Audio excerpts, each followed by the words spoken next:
Bitter poisons mixed in with sweet words. Psychoactive substances and offensive operations in the Picatrix.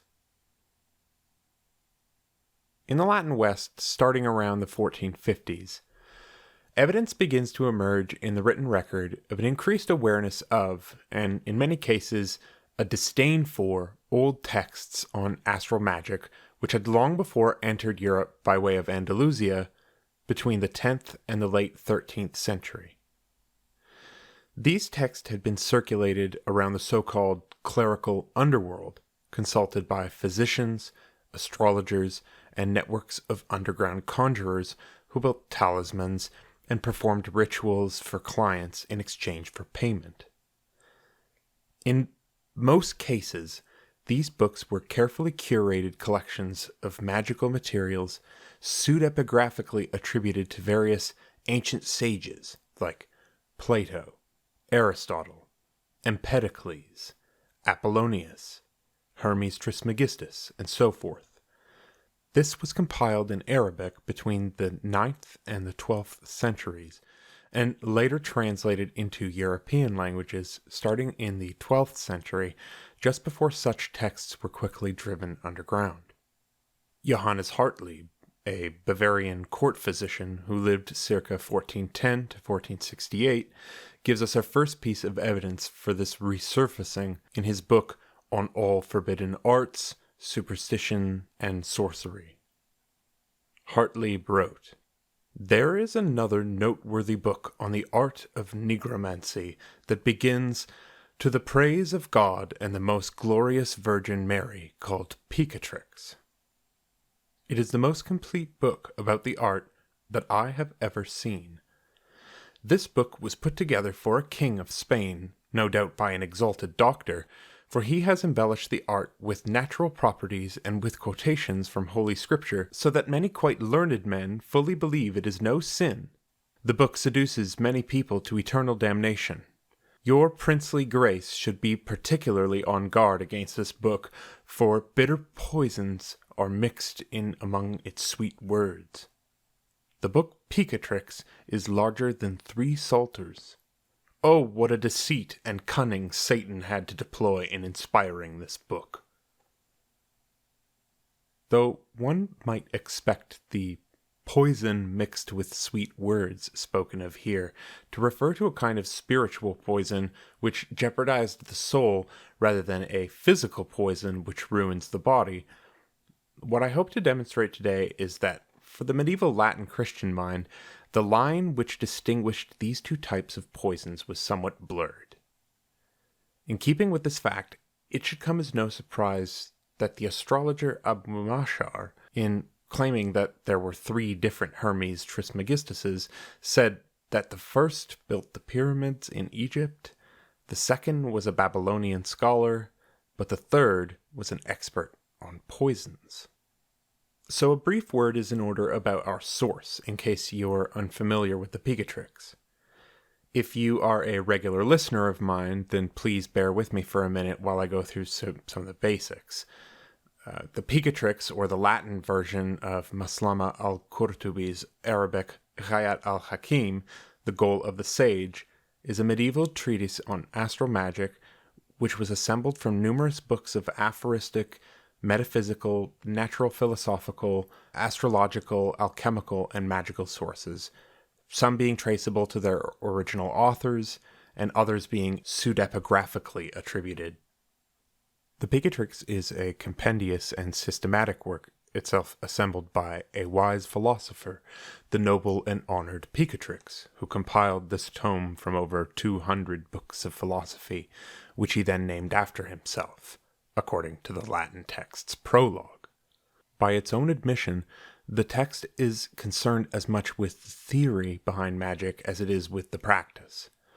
It puts in the mouths of such ancient philosophers as Plato, Aristotle, and Pythagoras a great quantity of instructions for magical operations, replete with detailed astrological hours, guidelines for the creation of talismans, and lists of magical recipes, which doubtless the likes of these philosophers themselves had never discussed.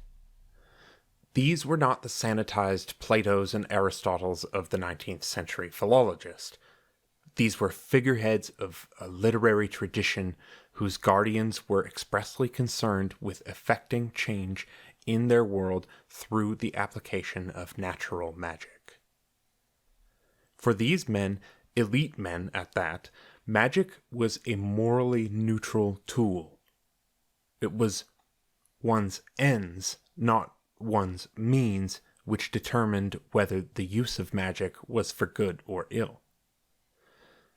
Nevertheless, our author repeatedly reminds us that he is, above all, a man of good intentions, and exhorts us not to allow this book of his to fall into the wrong hands, since they would surely use it to unravel the fabric of the world, whether wittingly or unwittingly. For the sake of brevity, this discussion will remain focused on a number of operations taken out of the Picatrix, particularly from Book 3, where we can find the highest concentration of instructions for offensive recipes. What we'll find is that these particular operations contain the bulk of the mentions regarding psychoactive ingredients, especially those most likely to provoke some combination of physical and mental or spiritual derangement. The 5 substances which we are most interested in are the following: opium, papaver somniferum; mandrake, mandragora officinarum; henbane, Hyoscyamus niger; datura, the various types indigenous to Afro-Eurasia, like datura metal; and wolfsbane / monkshood, aconitum. I'll be expressly focusing on these plant-based drugs / poisons which are physically used against individuals through some means of furtive or forced ingestion.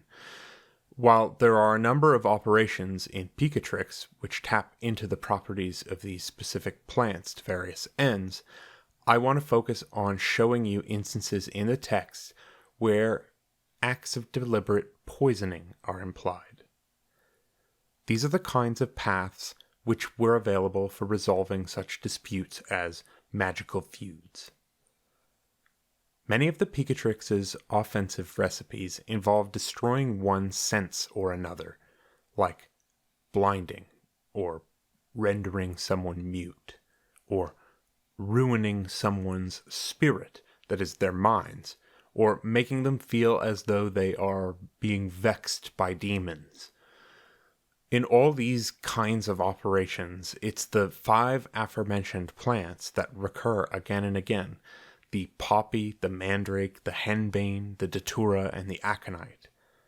There are, of course, a great number of other poisons represented in the work, things like arsenic or frog poison, but here I'll be concentrating on the operations of plants at the expense of mineral and animal poisons.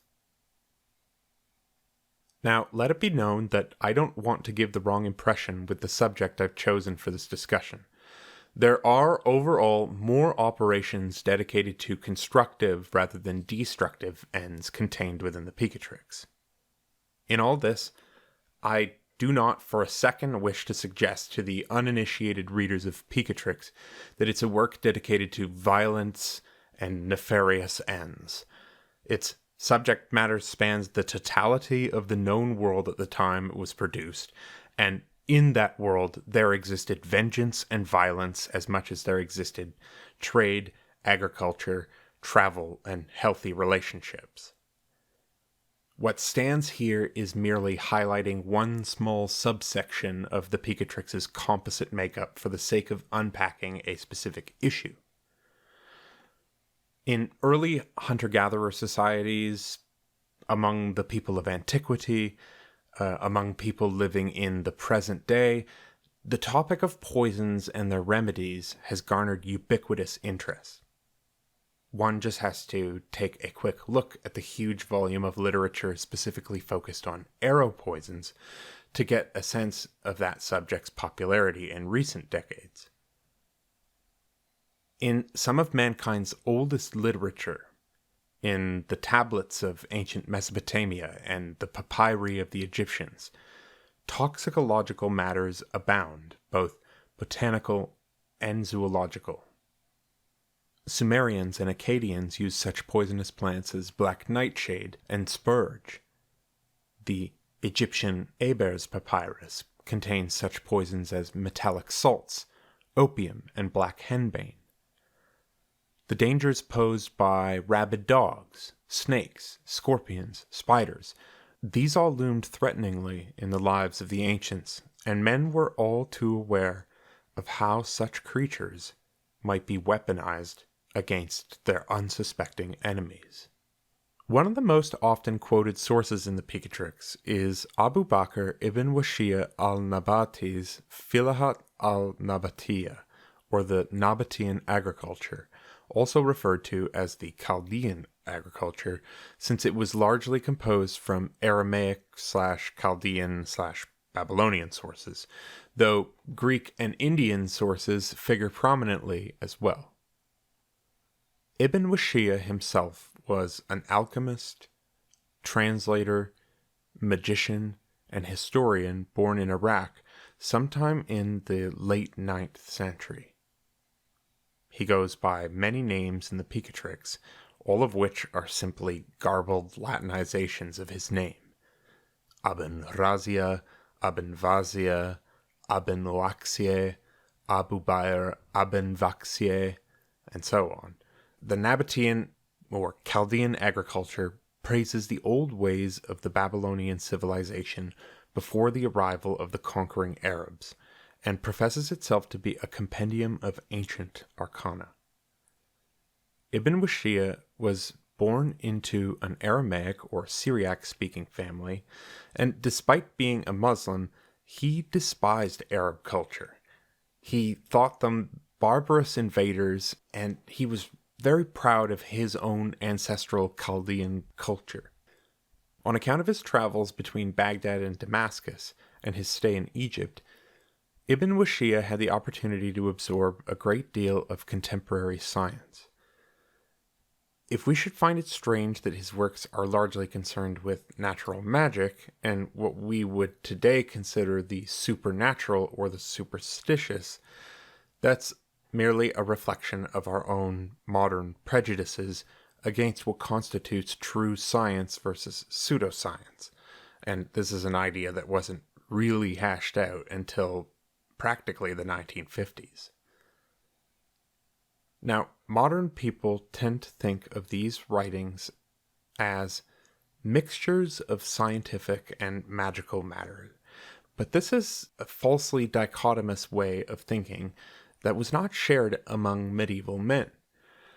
The term science at the time was not a privileged signifier to be set in opposition to magic. Rather, magic was considered in and of itself one of the many sciences, albeit the culminating science of all the science, with quote-unquote the sciences here, meaning loosely demarcated bodies of knowledge, like alchemy, astrology, theology, etc., not the modern scientific method. Just like the Andalusian al-Qurtubi, who would come to write the Al-Hakim or Picatrix shortly thereafter, Ibn Wahshiyya wrote on ancient cultures, especially the Egyptians, since he could read hieroglyphs via Coptic. He wrote on astrology, on religious and natural philosophy, on physiognomy, on alchemy and the philosopher's stone, on talismans, on sages like Apollonius the Wise, and of course, on poisons. In the most infamous work of his, written circa 950, Ibn Wahshiyya wrote extensively on the toxicological knowledge of his day. He mentions such Greek authors as Alexander, unsure whether this was the physician or the philosopher. He mentions Dioscorides of Anazarbos, Theophrastus, and Galen. Andromachus Jr. and Sr., both found in Galen's works, are held up as authorities on the use of treatment of poisons. Among the Egyptians, he used their books on agriculture and a book attributed to Queen Cleopatra containing descriptions of agents that are lethal by sight.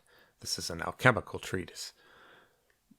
Among the Indians, Ibn Wahshiyya named the mysterious Shanak, a synthesizer of Greek and Indian thought, as great and important, having made use of his work on poisons as one of his main sources. Some other Indian works, namely those of Tamasha and Balindad, are also mentioned. A commentator on Shanak, Yahya ibn al-Bitrik, known for his translations of Galen's work on theriacs, is cited by Ibn Wahshiyya for his translations from the Greek texts on poisons. The trope of the poison maiden, that is, young girls fed on poisons or afflicted with sexually transmitted diseases and then used to kill opponents through sexual intercourse, is conspicuously absent from the Picatrix, though it is entirely present in the writings of Shanak, in Jabir ibn Hayyan, and in Ibn Wahshiyya, and even in Aristotle. Before Ibn Wahshiyya, the most important Arabic work on toxicology was by the mysterious Jabir ibn Hayyan, an author extensively cited in the Picatrix as well, in Latin Geber ibn Hayyan. Whether or not Jabir ibn Hayyan was a person or a tradition of authors writing throughout the 9th century and pseudepigraphically attributing their works to that name, his works were known to Ibn Wahshiyya. Overall, there's very little difference between Jabir and Ibn Wahshiyya insofar as their theoretical ideas about poisons are concerned, and minor differences arise only in regard to the mechanics behind specific poisons. There are a number of other notable figures who wrote on poisons and whose works were used by Ibn Wahshiyya and subsequently by al-Qurtubi in the Gayat al-Hakim, such as Ali ibn Rabban al-Tabari and his student al-Razi, Ibn Masawai or Mesue Mayor, and his student Hunayn ibn Ishaq or Johannitius, al-Kindi, Thabit ibn Qura, in Latin Thabit ben Korat, and so forth. But to discuss them all would lengthen this talk inordinately. As Martin Levey has already aptly pointed out in his study of Ibn Wahshiyya, quote, the three most important texts on poisons in Arabic are, without a doubt, those by Shanak, Jabir, and Ibn Wahshiyya. Among these three tracts, there is much basic underlying agreement. End quote. Ibn Wahshiyya and Jabir ibn Hayyan shared many of the same sources, in particular the work of the Nabatean Yarbuka. This led both of them to write about many of the same poisonous ingredients, many of which shortly after found their way into the Gaia as well. Some of these are animal perspiration, scorpion, aconite, mandrake, metal nut, that is, datura metal seeds, and hemlock, and many others. As a general rule of thumb, Jabir favored Greek sources, whereas Ibn Wahshiyya favored Persian, Indian, and Syriac sources. There is not a single Greek author cited by Ibn Wahshiyya, though of course his Syriac sources would not have been unaffected by Hellenistic thought. So let's take a change of pace. It's time to get our hands dirty in the sources and take a look at a number of operations from the Latin Picatrix specifically. The following is a fairly exhaustive list of operations extracted largely from Book 3, so let's begin, and please don't do this at home. Alright, so the first of these is an operation for ruining senses and thoughts. Take a recently severed human head and place it in a large container. Place it with that person's spleen, heart, and liver. Next, place in the same container the heads of the following animals: a cat, a fox, a monkey, a cock, a hoopoe, a crow, a kite, a bat, a gander, a swallow, a turtle, and an owl. Cover everything in oil in a container whose mouth should be very well shut with luting. Place it over a low fire where it should sit for 3 days and nights. Then remove it from the fire and allow it to cool. Strain these things with a covered face. Set it aside in a container. Take the bones of these heads and burn them in some other container until reduced to a powder. Mix this powder in with the seeds of black henbane and datura. Set it aside for use. When you wish to operate with the aforesaid things, give some of that powder to whom you wish in food or drink, and light 3 lamps with that oil. You will see the thing you have strived after. That is, the ruining of the senses and thoughts. Here are 7 soporific mixtures that put all the spirits of the body to sleep. They are thought to be deadly. The first of these is this. Take equal parts of pig brain and kami brain, an animal similar to a deer. Add mandrake seed to a weight equal to the above-mentioned things. Give half a dram in a drink, or as food, to whomever you wish. A second for putting all the spirits of the body to sleep. Take 4 drams of woodland black poppy seeds, and 1 dram each of fox brain, human brain, and pig gallbladder. Mix them and give a little to whomever you wish as food. A third for putting all the spirits of the body to sleep. Take equal parts of human sweat and black cat's blood. Add mandrake seed of an equal weight to this mixture. Mix everything and give 8 drams to whomever you wish as food. A fourth for putting all the spirits of the body to sleep. Take 8 drams of pig brain and black cat's blood. Mix them and give some to whomever you wish as food. A fifth for the same. Take equal parts of dove brain, pig blood, and the fat of a snake called the deaf asp. Mix them and give 8 drams to whomever you wish as food. A sixth for the same. Take 4 drams of cat urine, 2 drams of horse sweat, and 1 dram of colocynth. Mix everything and give 3/4 of a dram to whomever you wish as food. Lastly, a seventh for putting all the spirits of the body to sleep. Take equal parts of forest rue sap, human sweat, and pig brain. Mix everything together and give 8 drams to whomever you wish as food. This mixture kills through the power of its own spirits. Next up, we have the 10 mixtures that cause sleep and death, which are taken from the Liber Methedetos, that is, from the pseudo-Aristotelian Hermetica. Here we have similar effects as the aforementioned operations being evoked, but here we have more animal poisons without the use of plants. The first is this. Take 2 drams of coagulated black cat's urine and 1 dram each of mouse and kami brain.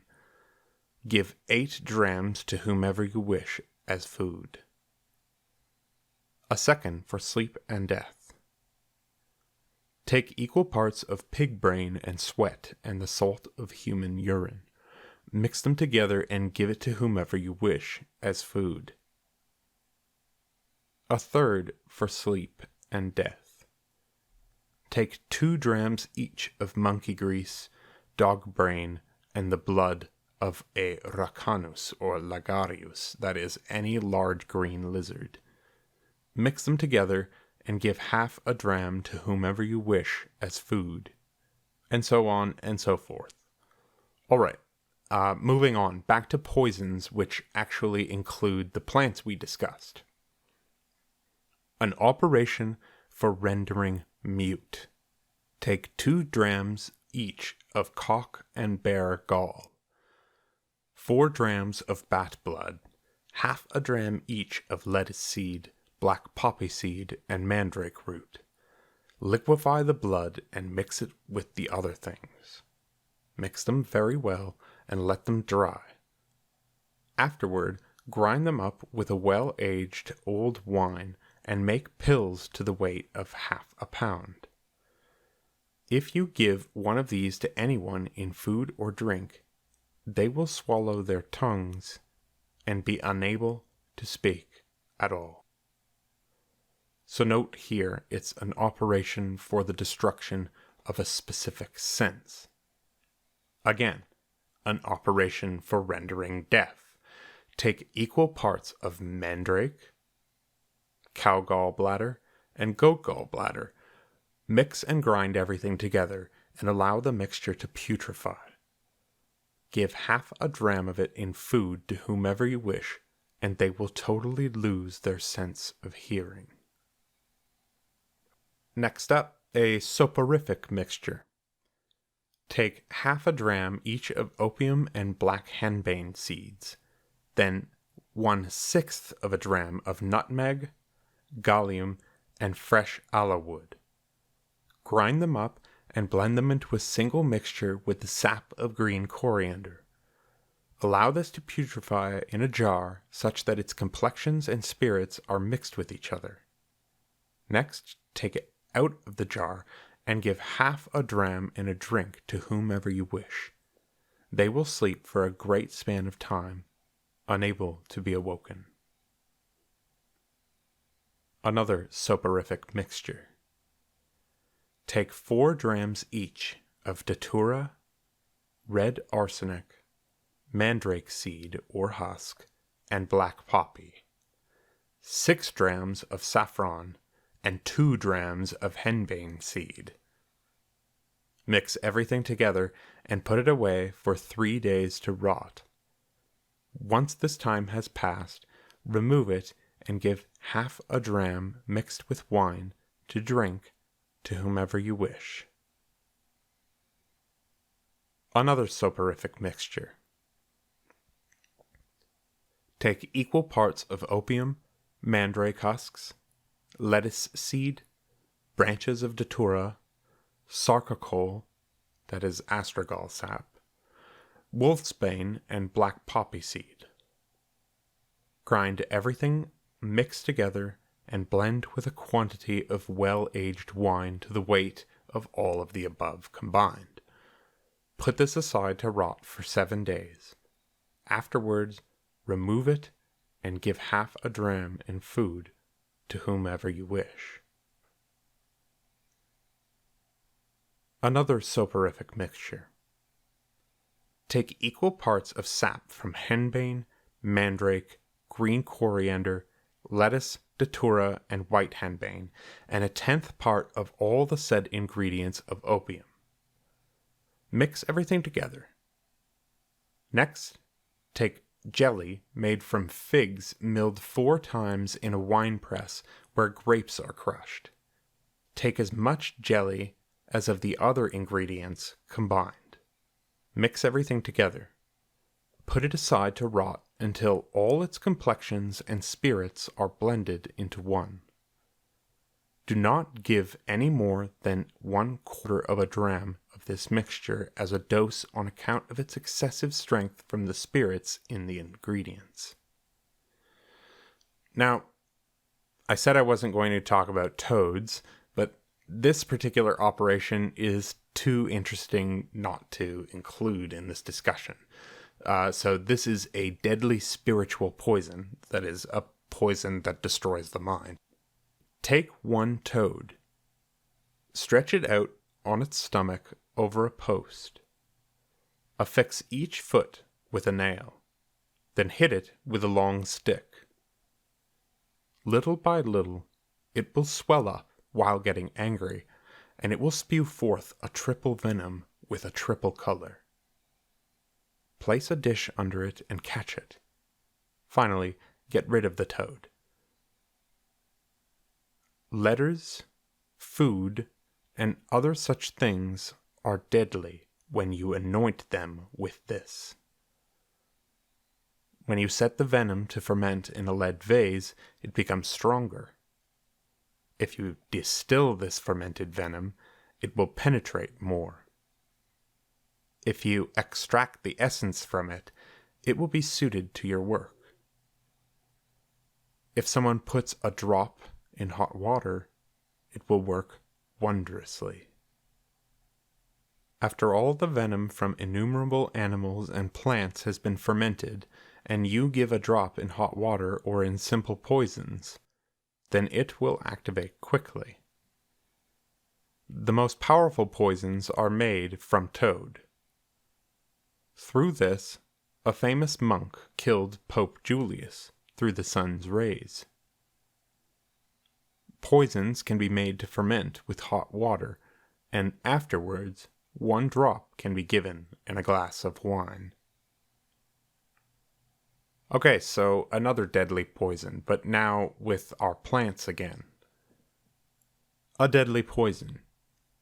Take equal parts of dried scorpion, datura, black poppy, and colocynth. Blend them into one, ground up, and put it aside to rot. Beware of that stuff for your own sake, because a quarter dram of it is lethal. Down a bit from this section we have, the Indians have other great wonders aside from these, some of which I will relate at present. For preventing any bodily motion. Take the penis of a man, slice it into pieces, and mix in the powder of opium, datura, and a little bit of arsenic. Put it into a lead container to ferment, and be careful with it. Once you have extracted it from the dross, you will find it liquefied and reduced to a sort of oil. If you were to give a little bit of that oil in drink or food to whomever you wish, all their senses, movements, and spirits would be shut down and stupefied. They would be unable to use any limb.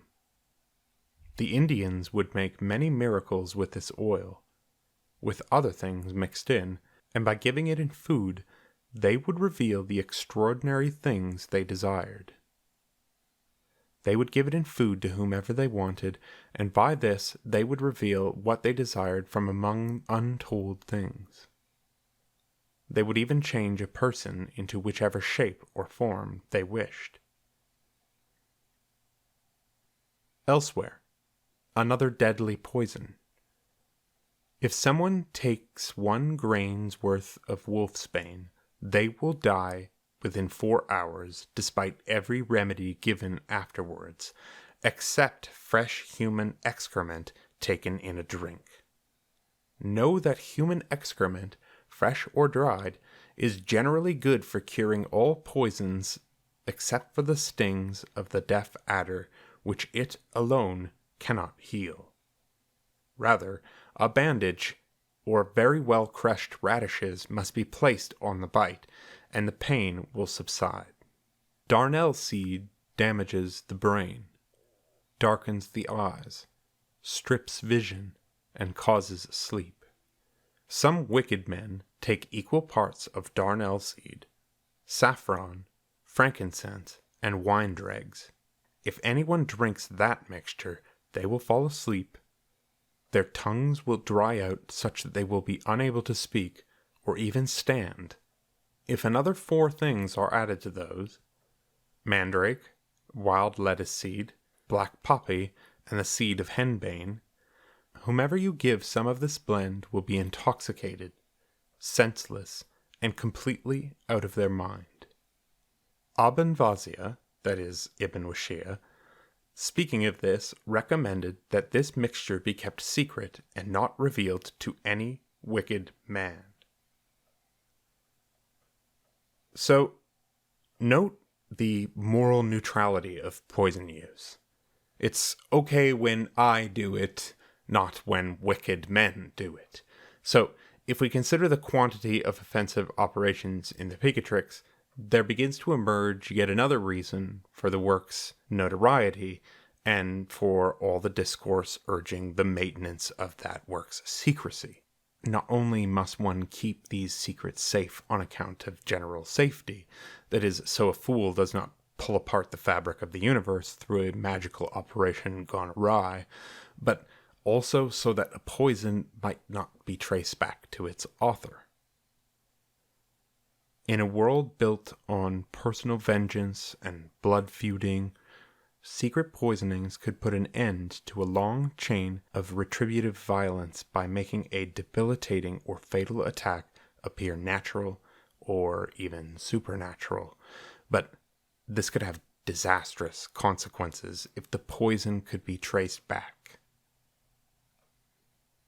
Having given you a general sense of what offensive operations there are in the Picatrix, what I'd like to do now is move to discuss the idea that in the Middle Ages, the distinction between offensive magic and deliberate poisoning would have been blurred.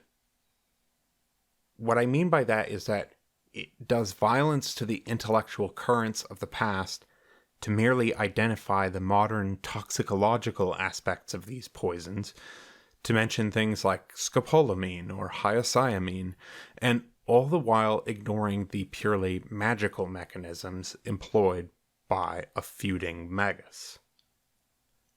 My approach to this problem is chiefly an historicist one, focused on unpacking the pre-disenchantment worldview from the inside out rather than from the top-down modernist approach focused on case studies drawn from the scientific literature. For these, you can take a quick stroll over to PubMed and search Datura, Henbane, etc., or alternatively, you can go look at trip reports on Erowid.org. The latter route would approach the use of poisons from a contemporary scientific perspective, using words like tropane alkaloids or anticholinergics, while the former tries to understand the operations of poisons from within the medieval paradigm, using medieval language and concepts as we see them in the sources. Now, let it be said as a word of warning that I can't entirely avoid applying modern external reference in trying to unpack the mechanisms by which poisons were thought to operate. And although this doesn't help us in disclosing a worldview, scientific facts can buttress our understanding so long as we don't rigidly retroproject those understandings onto the past. Ultimately, we've got to proceed cautiously with the knowledge that a, quote, modern scientific approach can occlude as much as it can enlighten when it comes to the study of history, since for many moderns, it overrides their capacity to see the operations as did the people performing them in the past, who maintain that the effects were produced by the actions of quasi-material spirits or through the dissolution of the bonds of hidden correspondences operating in nature. Historians have come a long way in the study of magic. In the past 6 decades, we've fled that teleological attitude that medieval magic is worthy of study only insofar as it gradually shed off its nonsense, superstition, and outright mendacity to become modern science. It was not so long ago that a man like Ibn Wahshiyya's writings were being dismissively called by scholars like Maurice Safran derivative and often fraudulent, or in no way representative of orthodox 10th century Arabic medicine, whatever that means. Safran, a student of Lynn Thorndike, essentialized a pure form of Arabic science in the 10th century, which was absent of, quote, necromancy and rank superstition. And this was really just a shadow cast by his own internalized grand narrative of decline and fall, a viewpoint from which he then scoffed at any 10th century production which did not fit within his narrowly prescribed and essentialized view. That is to say, anything in the 10th century that didn't seem like a forerunner to modern technique was essentially a barbarous intrusion instead of a product of its times, logically consistent within its own paradigm of assumptions. One could find the Chaldean agriculture being openly mocked in respectable history of medicine journals merely for containing magical recipes put together on the principles of a pre-modern worldview, one whose inner machinery operated through different forces of hidden sympathies between the microcosm and the macrocosm, rather than the reaction of animal cells to elements and molecular compounds. In Morris Saffron's own words, any physician who will take the trouble of wading through Ibn Wahshiyya's confused mass of poison lore and like cures like magic will find himself an authority on only one subject, Dreck, which is German for, let's say, turd pharmacy, as if to say, the only interest one might have in the history of magic, medicine, or toxicology would be to improve one's own clinical practice. Above all, we might thank people like Thomas Kuhn for first exhorting us to think about the history of science as divided into a series of successive paradigms. This model helped the process along of softening the chauvinism of modern science, which makes it impossible to understand people in the past on their own terms. What was most important to the medieval natural philosopher was the production of effects. So I'll repeat that. The most important thing to the medieval natural philosopher was the production of effects. This was as true for al-Qurtubi as it was for Ibn Wahshiyya. In his book on poisons, he describes his own idea of what constitutes the most important part of science as follows, translated from the Arabic manuscript by Martin Levey. Quote, I say that this difference of points of view in the cause of the effects of these things requires more explanation and detail than the size of this book will permit. Here we have no need for it, since we now have the benefit of the knowledge of its effect, and we know about the mingling of these things with others. Thus, ignorance as to the cause does not affect us. Science here was not the modernist pursuit of unfalsifiable hypotheses. It was the study of causes and effects, though ultimately there was a much greater emphasis on effects. It is not our place to judge this approach as harmful or salubrious to one's medical practice or whatever, but to understand that this approach to the natural world existed and is thus a valid object of historical inquiry in its own right. So, in Picatrix, the use of poisons is nestled within an internally consistent natural philosophical worldview. Al-Qurtubi gives us a window into his beliefs as to the mechanism behind the effectiveness of poisons, while simultaneously explaining the mechanism behind the power of talismans. So I will quote from Picatrix, Book 1, Chapter 2, Part 1. Generally, we use the term magic for everything hidden from the senses whose causes most of humanity cannot perceive. The wise call the images talismans, which literally means force bearers, because those who fashion talismans do so through force, by conquering the substances from which they are composed. To succeed, one builds images with mathematical proportions, influence, and celestial effects. Such talismans are composed from substances appropriate for receiving the celestial influences. This is done at the appropriate times, and the influences are further fortified by suffumigations that attract specific spirits to those particular images.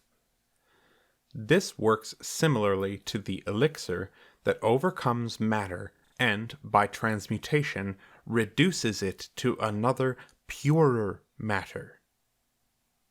In the same way, magicians craft images that operate through force.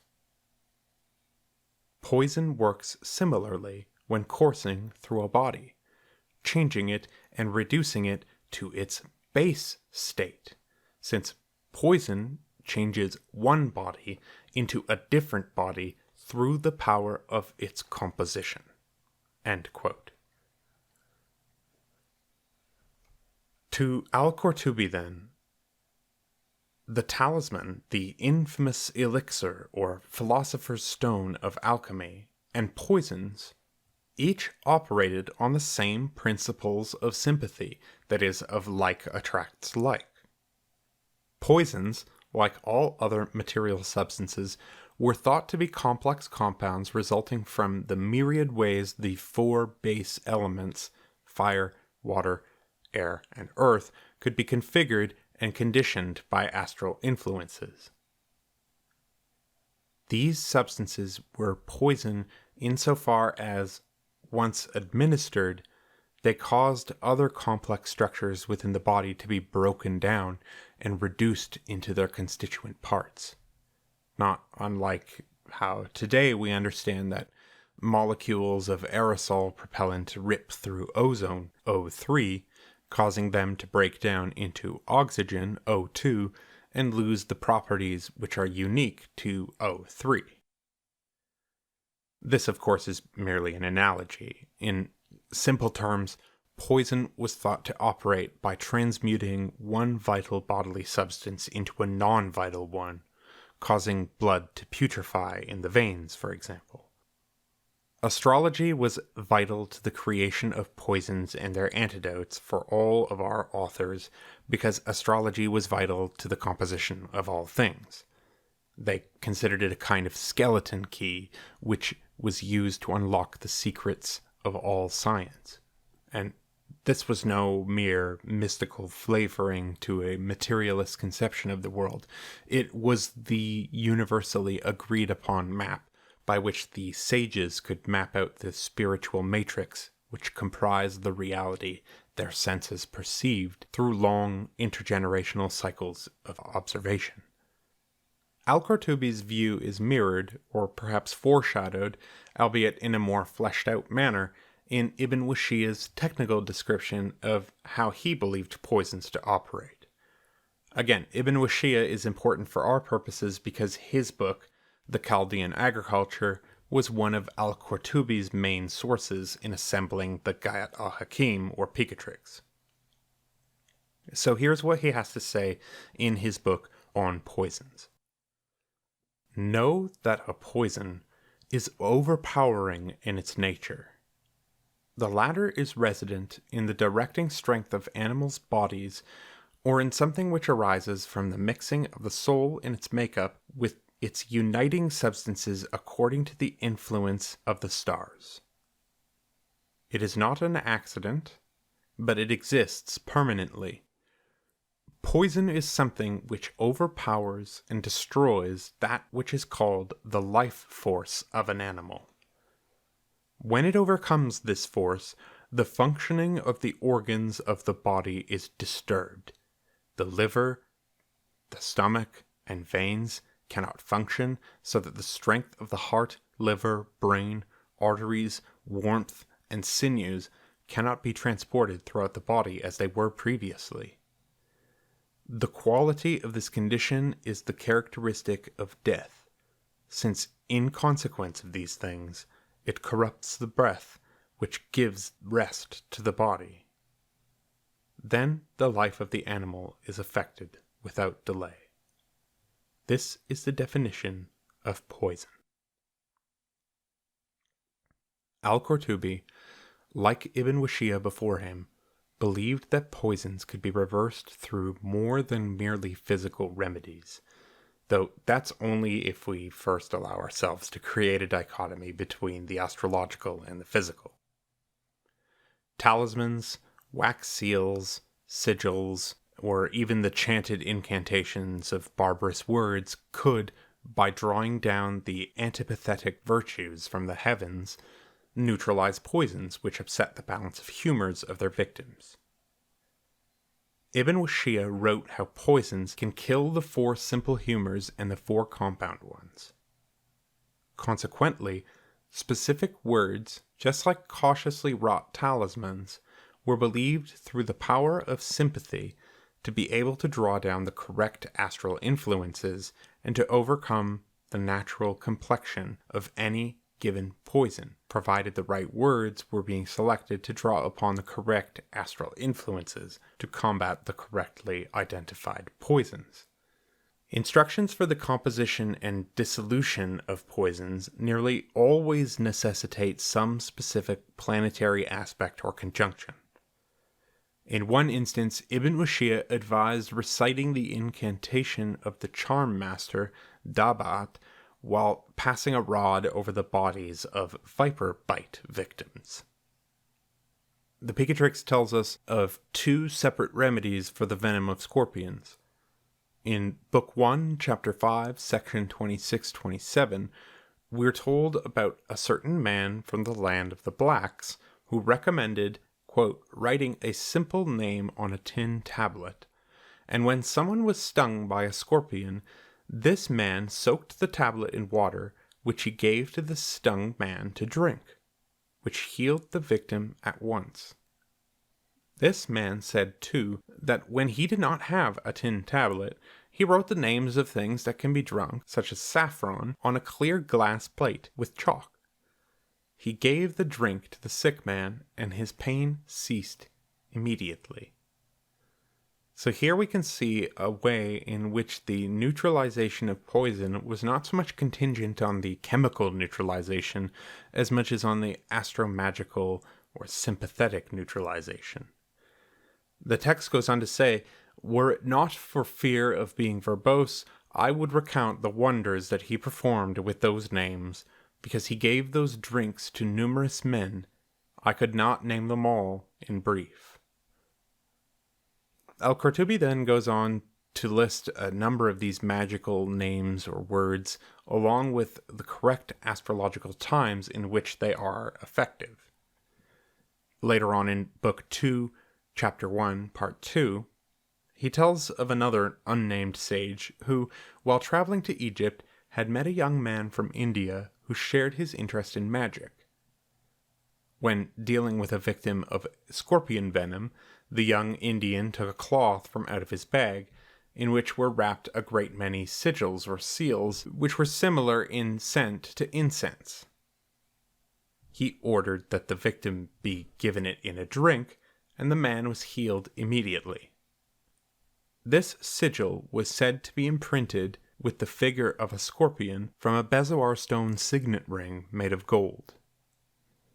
When asked by what secret influences that healing had occurred, the young Indian man replied that the figure had been made with the moon in the second face of Scorpio, and this was that ring's secret power.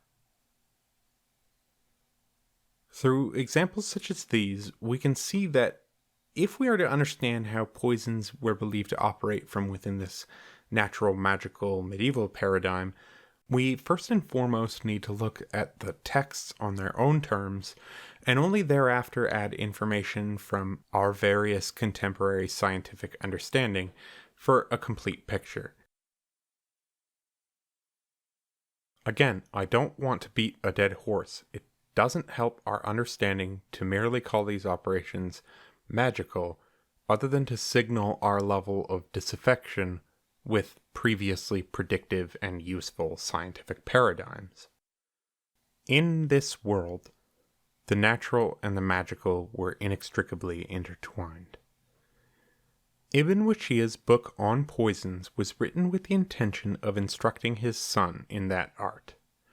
He told him that, through this kind of knowledge, physicians could ingratiate themselves at court among circles of men, quote, who use poisons to acquire their sovereignty.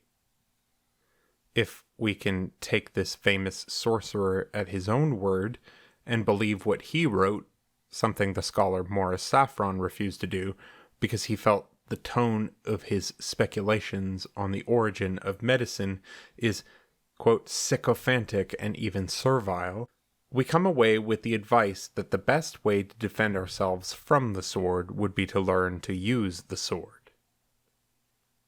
From these exhortations, we get the sense that court physicians and magi played an historically significant role in defending rulers against poisons through their ingenuity. They did this while dispensing advice on offensive matters as much as on defensive, preventative, and health-bolstering matters. In matters of defense, things like vinegar, anise, alcohol, and absorptive clays were frequently recommended as effective disinfectant substances, as were things like wax sigils, talismans, or astrological images. These could be employed not only to protect oneself against enemies' attacks, but also to heal oneself in the case of accidental self-poisoning. We might wonder how a wizard's poisons were delivered, given that their use is so well recognized as a double-edged sword.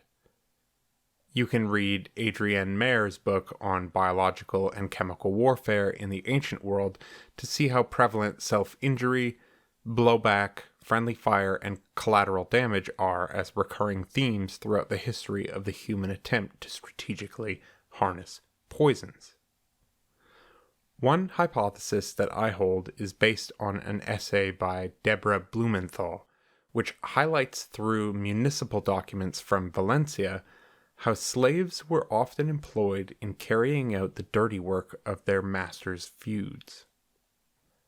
Slaves could be forced to antagonize their masters' rivals in the streets.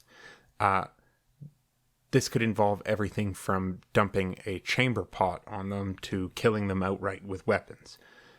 On the one hand, it was considered most shameful to be killed by a slave, but more importantly, masters could hide behind repudiations of their slaves' actions, thus evading legal liability and scapegoating the blood guilt upon a disposable member of the household.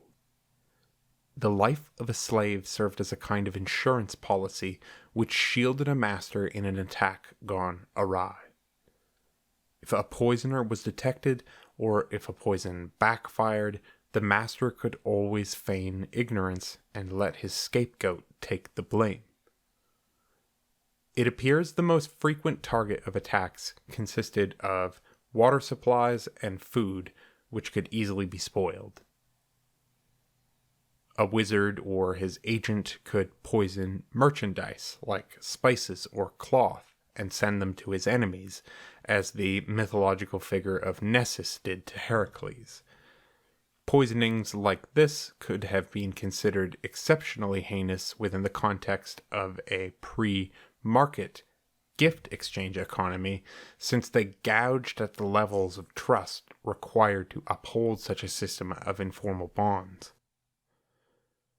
Medieval historians have lately been interested not so much in how violent the Middle Ages were, but how or in what way they were violent. Violence is not, as it's been said by Warren Brown, quote, a static transcultural concept, nor is it an absolute that always transcends differences in perspective, end quote. By the High Middle Ages, the period in which the Gayat al-Hakim was translated into Castilian Spanish and shortly thereafter into Latin, the so-called culture of personal violence which had formerly dominated Europe had largely subsided. Nevertheless, the desire for personal violence, that is, illegitimate force, especially if it could be done secretly, might not be said to have been proportionally eroded. In this world of increasing government centralization, where ostentatious displays of vengeance and physical violence were no longer acceptable as they had been in the early Middle Ages, clandestine offensive magic became an effective surrogate. It's wrong to think that violence was only wielded by men with swords, horses, and helmets, since a peasant with a long wooden stick or a court astrologer with the most basic knowledge of herbalism could inflict as much damage as the most heavily armed and armored knight, though they might be crushed by the legal ramifications if caught. The main difference here is that the knightly raiment served as a symbol of politically legitimate violence in a way which communion with spirits and dabbling in potions could never. In matters of violence, this made concealment a cornerstone of the magus's toolkit, but at the same time, it put a limit on his public influence. Picatrix helps to demonstrate that what constitutes violence is intersubjectively negotiated. Violence does not have to be the result of an irrational outburst of anger.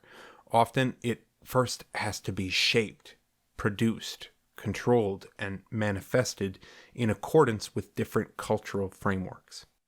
So, victims, victimizers, observers, and enablers, like the authors of the poison-containing texts, would each have their own part to play in determining what constitutes true violence, making it a highly nuanced and thorny term. The use of force was potentially wrong, but it was never wrong when it was inflicted upon what everyone knew to be one's legitimate enemies. In general, medieval people had a strong sense of what constituted legitimate and illegitimate violence. Medieval people were embedded in unique sets of internestled horizontal and vertical social relations that connected them to other people from all strata of society. As such, social pressures cocooned them in and generally forced them to settle with opponents non-violently. If one wished to act violently and not expect vengeance and retribution, one had to have everyone else around on board. Since this consensus was very difficult to achieve given the decentralized social and political environments medieval people inhabited, I believe this phenomenon explains one of the main appeals behind the use of furtive, untraceable, offensive magical operations, the kind I listed earlier. Magicians employing offensive operations are something of a wrench in the gears of Johann Huizinga or Mark Bloch's vision of medieval people, which they imagined as more childlike, irrational, unpredictable, and prone to violent outbursts, at least more so than people today. But here, magical violence necessarily involved delaying gratification, calculating, and planning of the highest order. Picatrix never prescribes the kinds of people one ought to employ poisons against. Targets are left entirely up to the discretion of the book's users. We can, however, extrapolate from the text that its author and its users were inevitably members of elite circles. They were literate, well educated in the science of the day, and equipped with the capacity to acquire whatever material components they needed, whether these were imported from Africa, Europe, or Asia. It's likely that the magical violence, such as poisonings or curses, would primarily be used in intergroup conflict, though, of course, this does not preclude use in intra-group conflict either. Picatrix condemns the spread of the information contained within the work, and aside from the discourse of secrecy being inherent to magical tomes as a genre, this may also have arisen in part due to the potential destruction that a person could bring down upon such innocent parties as women, children, and other non-combatants, in attempting to give instructions on how one might do violence against those who do not uphold the good. In a sense, Picatrix defies Norbert Elias's civilizing process, whereby the violent anger of the early Middle Ages was sublimated by means of actions on the stage of courtly culture in the High Middle Ages. Picatrix gives us a window into a world revolving around courtly culture, which can be just as violent, albeit through covert means. The violence didn't go away. It had just been swept under the proverbial magic carpet. One might wonder whether feuding individuals would ever resort to such pernicious methods as ruining the senses and thoughts, or causing a man to be horribly vexed by demons, without a courtly stage upon which to parade the results.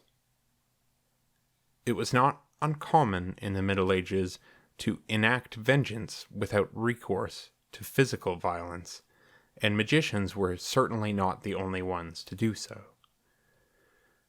Invocative prayers, austere fasting, issuing curses, ominous prophesying and pronouncing judgments in the public square, all of these had practical applications.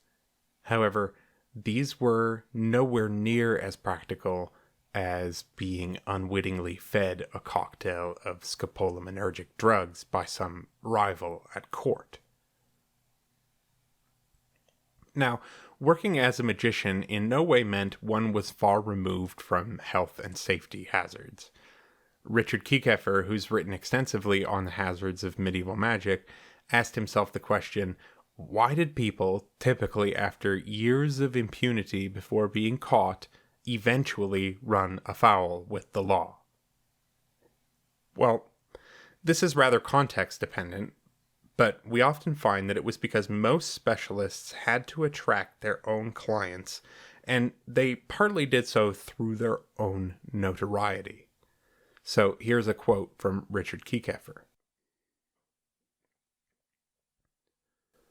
Reputation for all these occult arts was grounded largely in a kind of persuasive but hazardous showmanship that could no doubt be adapted easily to various circumstances.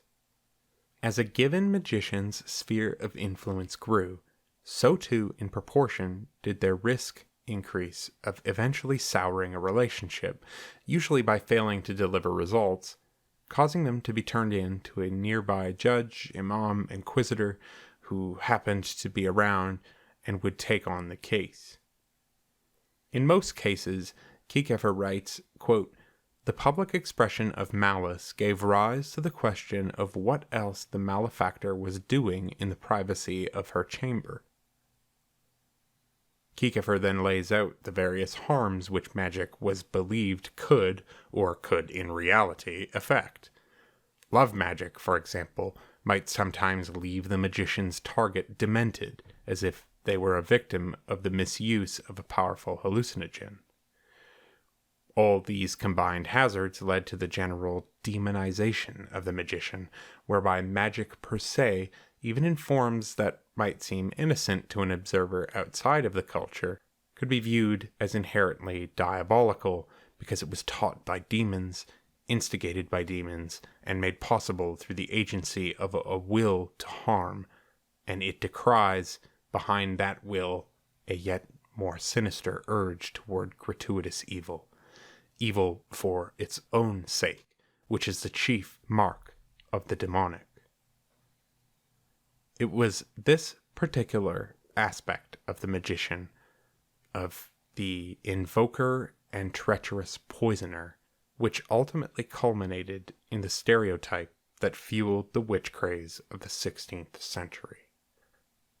Its intellectual roots can be traced back as early as the 13th century, when the great texts of medieval magic, that is, the Picatrix, the Ars Notoria, the Liber Vaccae, or the Secretum Secretorum, were mostly, in the Latin West, read fairly exclusively by the scrutinizing eyes of monks and monastery librarians who totally wouldn't have used these recipes. No, never. Of course not.